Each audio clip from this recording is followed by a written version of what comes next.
maintenant, nous allons procéder au dépouillement de nos 4 bacs. On a déjà préparé les pots de coco là pour la transformation en géniteur. Donc là, on va simplement dépouiller. Vous pouvez déjà observer l'intérieur qui traduit déjà la réussite des bacs.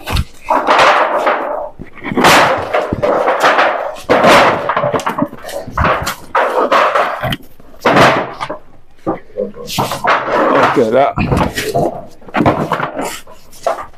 Voilà. Voilà.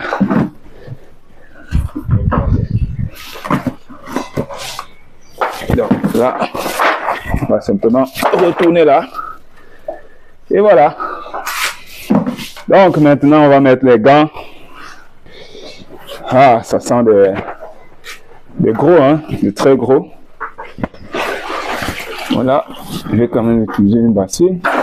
Attention, il y a un individu qui pense pouvoir se cacher ici. Il faut aller de façon...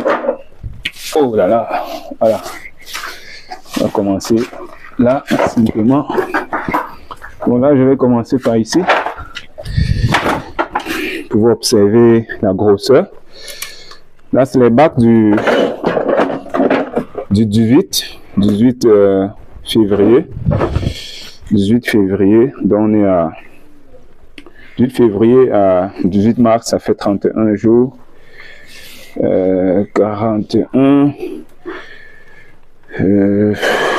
42, donc on est pratiquement dans les 40 jours au plus de 40 jours quand même.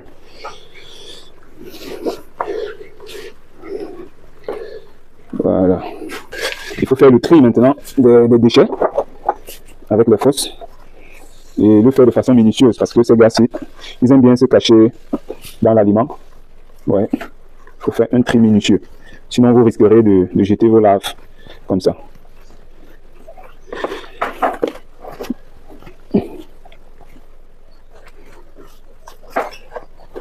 Tu n'as même pas encore déployé, tu cries déjà que waouh, attends, quand on va retirer la grosse couche, tu vas voir. Je sens que ça va encore bien donner comme les autres 4 bacs là, j'ai l'impression. Bébé dit toujours, ah, on va voir, non.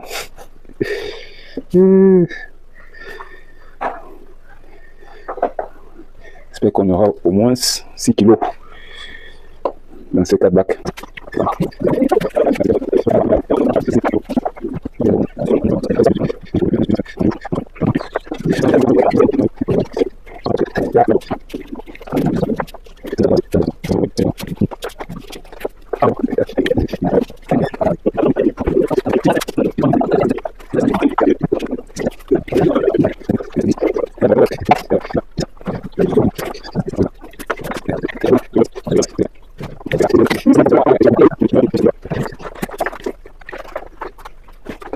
Pour réussir l'élevage des fosses, comme vous pouvez le constater, ça demande beaucoup de critères qu'il faut prendre en compte, vraiment. Il faut prendre en compte plusieurs critères, que ce soit le type d'aliment, l'environnement où nous allons installer nos bacs, surtout, la qualité des géniteurs qu'on utilise, parce que c'est la matière première, la matière de base.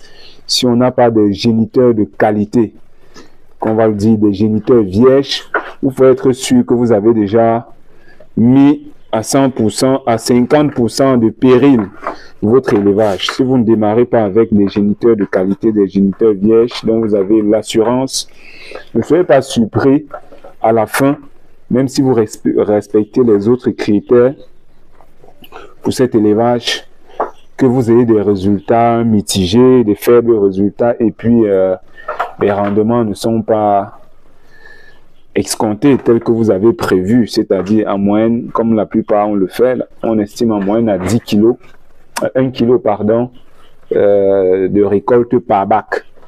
Ça c'est les moyens. Donc on est à 1 kg au moins par bac, on est sûr que on a fait une production quand même moyenne. Et là, on est sûr que le retour sur investissement sera déjà atteint et avec des bénéfices. Mais si vous n'avez pas fait le choix des bons géniteurs, fait le choix de l'aliment qu'il faut, d'un bon mélange et surtout de laisser le temps qu'il faut aussi, de pouvoir lutter aussi contre les ravageurs qui peuvent nuire au bon développement de nos larves. Ne soyez pas surpris qu'à la fin vous vous mettez à pleurer et vous vous demandez mais qu'est-ce qui n'a pas marché. Il y a aussi l'un des secrets, c'est aussi le taux d'humidité de votre substrat. Hein. Ça aussi, c'est un élément que beaucoup négligent souvent, mais qui a aussi un impact considérable sur le rendement.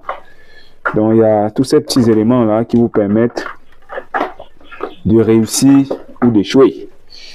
Alors, si vous voulez savoir plus de détails, avoir plus de détails, nous vous invitons à nos différentes sessions de formation théorique, mais surtout pratique, car ensemble, on conçoit des bacs, on dépouille des bacs, on transforme les larves comme ceci en géniteurs, et puis vous êtes assez outillés pour vous-même produire chez vous. Mais bien évidemment, chez nous, il y a un accompagnement qui est garanti, un accompagnement pour vous permettre d'évoluer ou d'apprendre dans de très bonnes conditions. Chez DAC, vous êtes sûr que vous avez tout ceci. C'est de ça qu'il s'agit. Ce n'est pas le bruit que les gens font dehors. Là. Voilà, on dépouille 4 bacs, on va peser ensemble. Vous allez voir le résultat qu'on aura à la fin. Si on est en moins de 4 kilos, on est sûr que le résultat n'était pas intéressant. Que la production n'a pas été intéressante. Mais si on est déjà au-delà de 4 kilos pour ces 4 bacs, on est sûr d'avoir réussi cette production. Ah oui.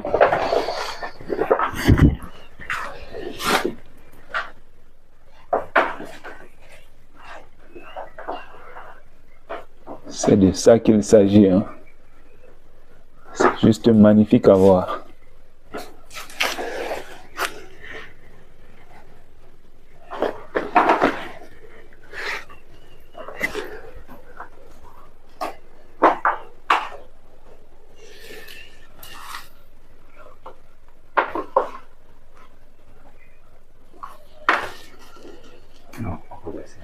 Bon, oui.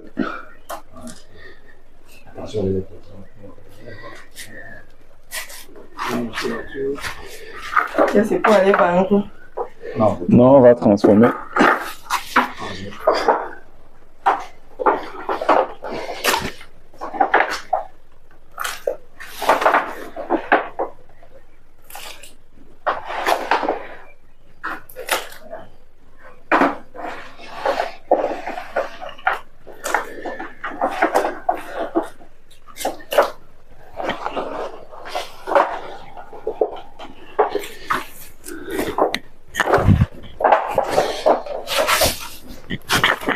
Un champion pour se cacher, ces gars.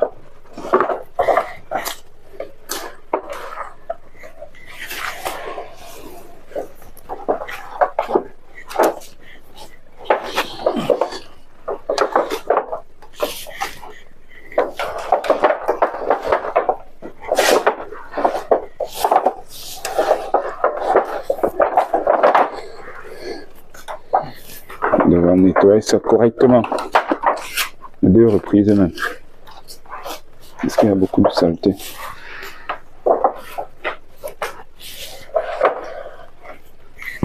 Tu es blasé. L'ingénieur Morel est surpris. Très beau à voir.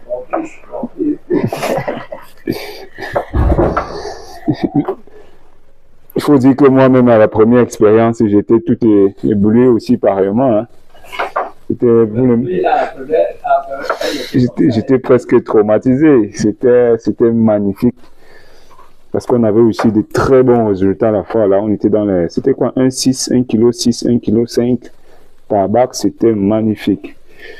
Voilà que jusqu'aujourd'hui, on continue avec de bons rendements. Voilà.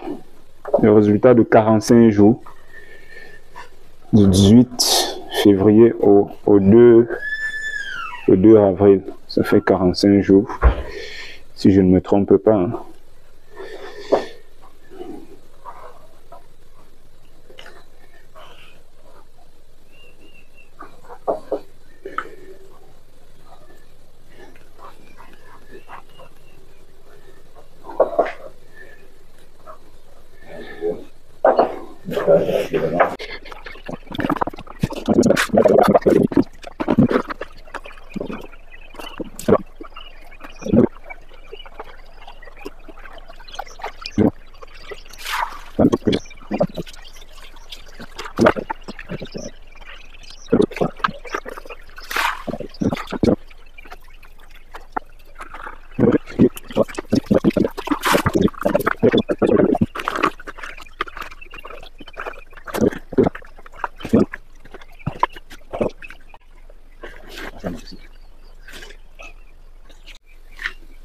Donc, vu qu'on a pour l'instant on a une balance de 2 kg, max, on va aller en petite quantité. Oui. Bon, Morel, toi tu vas mesurer. Je vais noter le vieux va écrire. C'est bon, faut pas que ça déboîte. Voilà. Là on est à 1,916. Oui, écrit 1 kg 914. 914. Bon, 916, c'est stabilisé à 916. Oui, oui. Bon, vas-y. Dans le saut là. 1 kg 916. Oui, mais juste tu me donnes.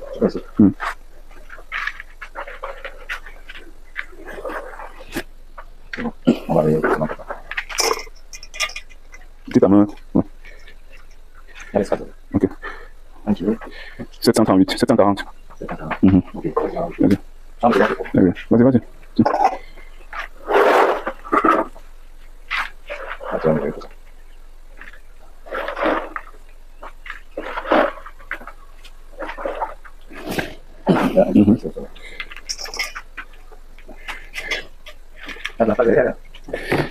Et deux bosses là.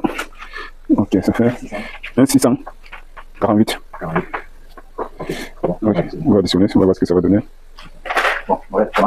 Ok, donc lorsqu'on additionne les trois comptes, 1,1 kg 916 plus 1 kg 740 plus 1 kg 648, on a un total de 5 kg 304 grammes. Pardon, 5 kg 300. 5 kg 304 grammes, oui, c'est bien ça. Donc pour 4 bacs, on estime vraiment la moyenne à 1 kg. Donc là, on peut dire que nous avons réussi, par contre, on peut dire que c'est le cas. On est au-dessus de 4 kg. Donc c'est magnifique. C'est magnifique pour ce résultat.